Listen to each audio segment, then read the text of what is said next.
Hey guys, welcome back to the WODdoc Project365, episode 21. You know, they say that it takes 21 days to build a habit. Hopefully today you guys are building a good habit, completing that 21-day challenge, following us all the way through. Yesterday we got into the underneath the armpit, what we like to call the posterior axilla region, okay? And we talked a little bit about the subscap. Today we're gonna talk about another limiting factor for getting that arm up overhead in a great position. Okay, and it's going to be the lat. It's a much meatier muscle. It's on the outside of that subscap. The way it looks is it comes down here from this lower back area, and it's this big, broad piece of tissue that kind of culminates into a little bit more of a fibrous piece of tissue, a little bit bunched up more, and it comes into the front of the shoulder here.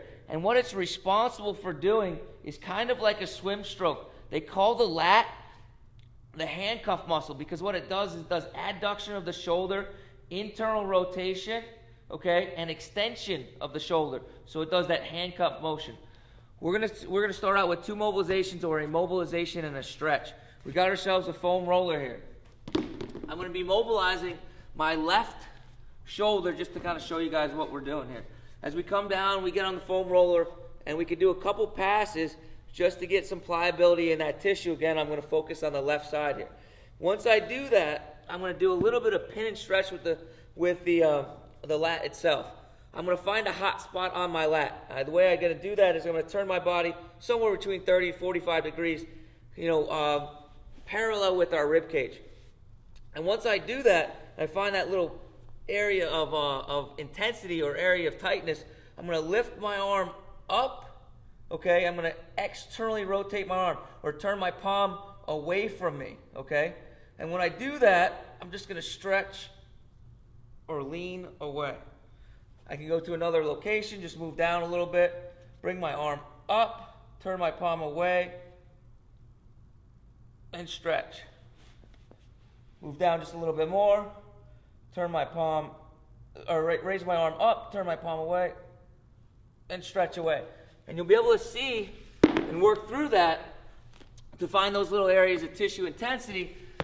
Once we finish doing that, once we get that tissue pliable, we're going to come over here and we're going to start our stretch.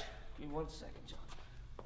The way we do that, set up our band, we're going to lay on the ground, and all we're going to do is try to activate this lat.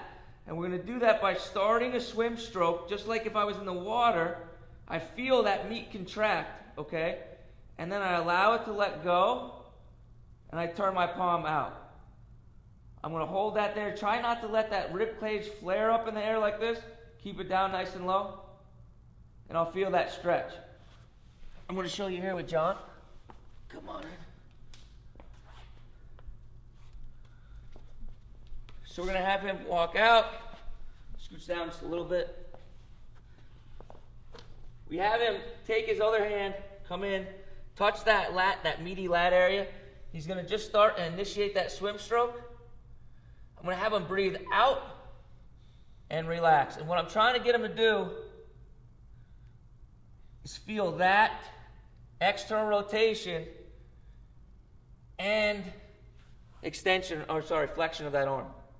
So guys, our prescription for today is to get on the roller, try that pin and stretch, spend about 2 to 5 minutes there, get about 2 to 5 more minutes, or about 30 reps of this contract, relax type of action with the band. So try that out. Let me know how it goes. Until next time, we're optimizing function to optimize performance.